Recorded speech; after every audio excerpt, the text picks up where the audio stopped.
The motion before us is to remove Olivia Hayes as CEO and install a more qualified candidate. My father-in-law Frederick's words sliced through the air, crystallizing in that moment what I'd suspected for weeks.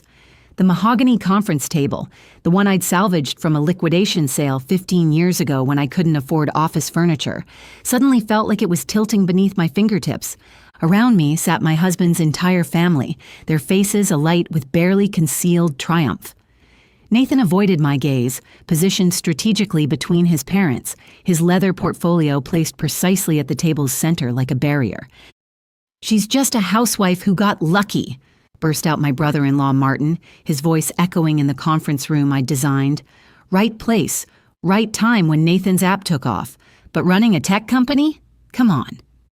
"I second the motion," added my sister-in-law Paige, tucking her hair behind her ear with manicured precision. "No offense, Olivia, but you don't even have a business degree. You were literally making jewelry on Etsy when Nathan met you." The familiar heat of indignation spread across my chest, but instead of the panic they expected, a strange calm settled over me. I reached for my phone, maintaining eye contact with Frederick as I sent a pre-composed text to my assistant. "All in favor of removing Olivia as CEO?" Frederick asked, his hand shooting up first. One by one, the hands rose. Nathan's went up last, slowly, but it went up. "Motion carries," Frederick announced gleefully. "Now for the new CEO, I nominate—" Everyone's phones buzzed simultaneously. "My name is Olivia. I'm 37 and a software engineer. This is the story of how I reclaimed my company from the family that tried to erase me." I'd seen this coming weeks ago when Nathan started having private lunches with his father, when files disappeared from my secure server, when board meeting times changed without my knowledge, when conversations stopped abruptly as I entered rooms. I hadn't built a technology company from nothing without learning to notice patterns. 3 days ago, my IT director, one of my original employees who'd been with me since before I met Nathan, forwarded me an email accidentally sent to her.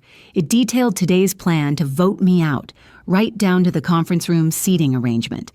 I'd spent those 72 hours preparing my counterattack, gathering documents, and setting up the presentation they were about to see. "What is this?" Martin pulled out his phone, his face paling as he read. I watched as confusion replaced smugness on each of their faces as they scrolled through the original company registration documents from 15 years ago, the incorporation papers, the patent filings, my name, my maiden name, Olivia Turner, on every single document. "I don't understand," Paige stammered. "This says the company was founded in 2009, but Nathan and Olivia only met in 2016. "That's correct," I said calmly, speaking for the first time. "I founded Horizon Technologies 7 years before I met your son, before I married into this family, before I was, as you put it, just a housewife who got lucky." Frederick's face had turned an alarming shade of purple. But Nathan said... "Nathan said what?" I turned to my husband, who was studying the table like it held the secrets of the universe. "That it was his idea, his company, his success." The silence in the room felt physical. "Perhaps," I continued, standing up, "we should discuss what really happened, since we're having a board meeting and all." I walked to the presentation screen and connected my laptop. The first slide showed a photo of me from 2009, hair in a messy bun, surrounded by computer parts in my studio apartment. 2009. I'm 22, fresh out of MIT with a computer science degree. Yes, Paige, I have a degree, just not in business. I'm working 3 jobs to pay off student loans and coding at night. I clicked through to the next slide. 2010, I developed the compression algorithm that becomes the foundation of Horizon Technologies. The patent is in my name only, my name. More slides. Me at hackathons. Me pitching to investors who laughed at the young woman with big dreams. Me sleeping under my desk because I couldn't afford both rent and office space. 2011 through 2015.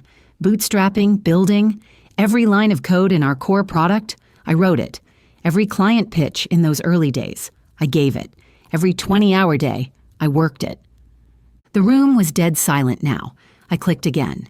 2016. I meet Nathan at TechCrunch Disrupt. Horizon is finally gaining traction. We have actual employees, real clients. Nathan is charming, supportive. He believes in my vision, or so I thought. More slides. Our wedding. Nathan joining the company as vice president of marketing. The Hayes family at company parties being introduced to investors. What I didn't realize, I said, my voice steady despite the hurricane inside me, was that Nathan was slowly rewriting history. To his family, to our friends, even to new employees. He became the founder. I became the supportive wife who helped out sometimes. That's not, Nathan started. Let me finish, I cut him off. I let it happen. Why? Because I loved him. Because I was exhausted from years of fighting to be taken seriously as a female founder in tech. Because it was easier to let him be the face while I did the work. But you don't do the work, Martin protested. You're always at home with the kids. I smiled coldly. You mean the home office where I still write code? The kids I arrange childcare for during my 60-hour work weeks? The home where I take calls with our Tokyo team at 3 a.m.? No. I pulled up another document. This is our Get repository history. For the non-technical family members, this shows who writes our code. Would you like to guess what percentage has my username on it? 73%. I paused, letting that sink in. Would you like to know Nathan's percentage? 0. I manage the business side, Nathan finally spoke up, his voice carrying none of its usual confidence. You manage your golf schedule, I countered. Our CFO manages the business. Our CMO manages marketing. You have a title and a salary, nothing more. How dare you? Frederick started. How dare I? I laughed, but there was no humor in it. How dare you? You attempted to remove me as CEO of my own company, the company I built from nothing, the company that employs all of you. Oh yes, that was the other thing. Over the years, I'd given jobs to Nathan's family. Frederick was on the board. Martin ran a satellite office. Paige was head of HR. All nepotism hires to keep family peace. But here's the thing about being the actual founder, I continued. I own 67% of this company. Nathan owns 15%. The rest of you, your shares combined, don't even hit 10%. You literally cannot vote me out. Then why did you let us? Paige looked confused. Because I needed to know, I said quietly. I needed to see if my husband, the father of my children, would stand by me or throw me under the bus for his family's approval. I looked at Nathan. You failed that test spectacularly. Liv, I can explain. No need. I pulled up one more document. This is a buyout offer from Microsoft, $800 million. I've been sitting on it for 6 months trying to decide. Watching Nathan take credit for my work in every interview started to bother me, but I told myself it was for the family, for the company's stability. 800... Frederick's greed overtook his shock. We should definitely discuss... We won't be discussing anything, I interrupted, because as of this moment, you're all fired. You can't fire us, Martin jumped up. We're family. You just tried to stage a coup, I pointed out. That's generally grounds for termination. Security is waiting outside to escort you from the building. Nathan, Paige turned to her brother, do something. Nathan looked at me, and for the first time in years, I saw real fear in his eyes. Not fear of losing his job or status, but fear of losing me. Liv, please, let's talk about this privately. We'll talk, I agreed. Through lawyers. I want a divorce. The room erupted. Frederick threatened lawsuits. Martin threatened exposure. Paige just cried. But I was done. 15 years of my life I'd given to this company. 7 years of marriage where I'd slowly disappeared, becoming Nathan's wife instead of Olivia Turner, tech innovator. My assistant David appeared at the door with security.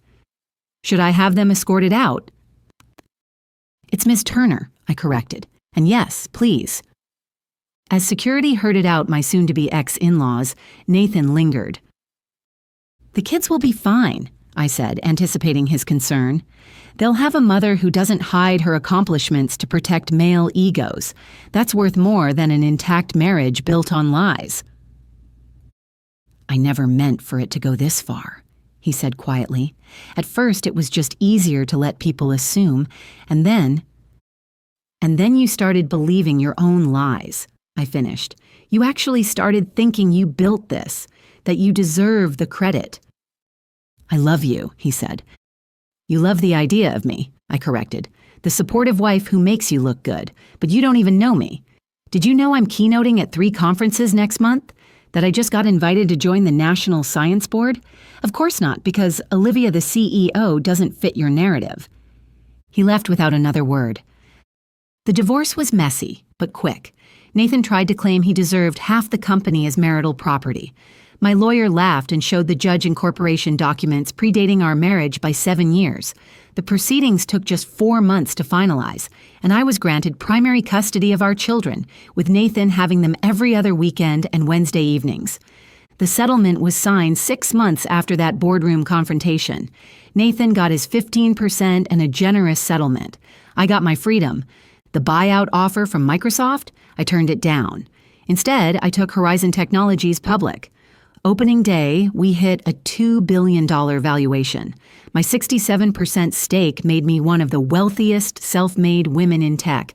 The Hayes family tried to sue for wrongful termination. They lost. They tried to smear me in the press. Tech journalists who'd been following my work for years laughed at the idea that I was just a housewife who got lucky. Olivia Turner is one of the most brilliant engineers of her generation, one article stated.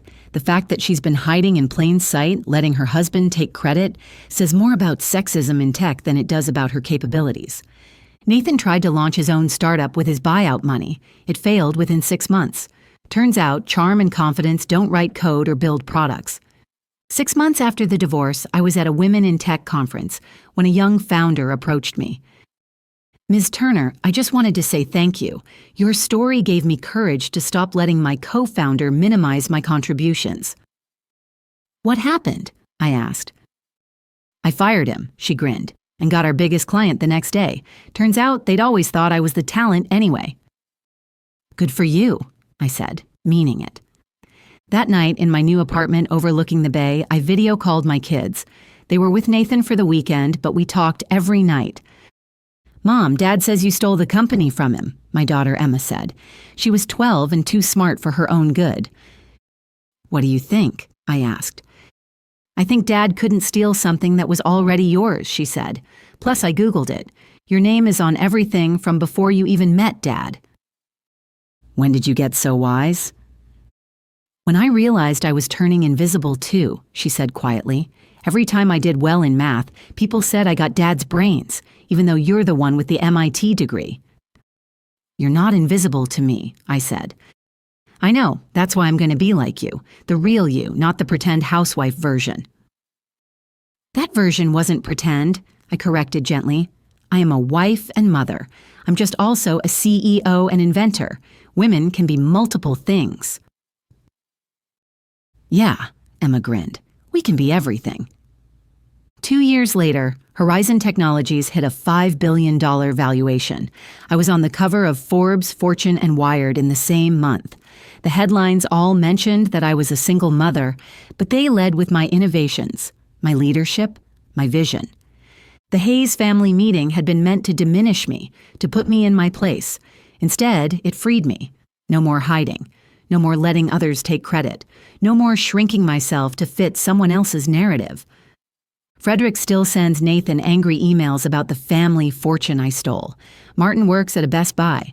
Paige became a life coach, ironically specializing in finding your authentic self.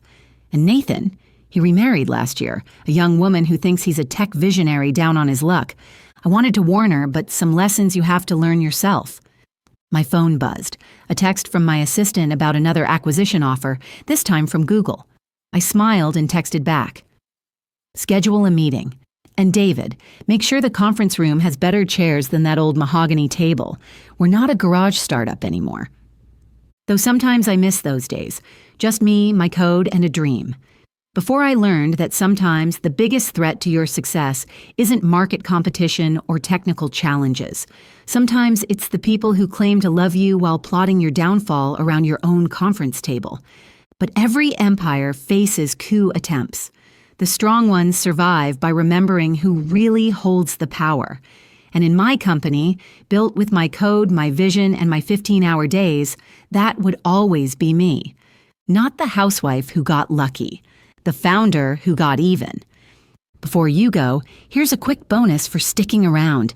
If you love learning and growing like I do, you need to try audiobooks. I've got an exclusive deal with Audible. Your first month is completely free. That's access to over 500,000 titles. Zero cost to you. All the details are waiting in the description. Don't miss this one.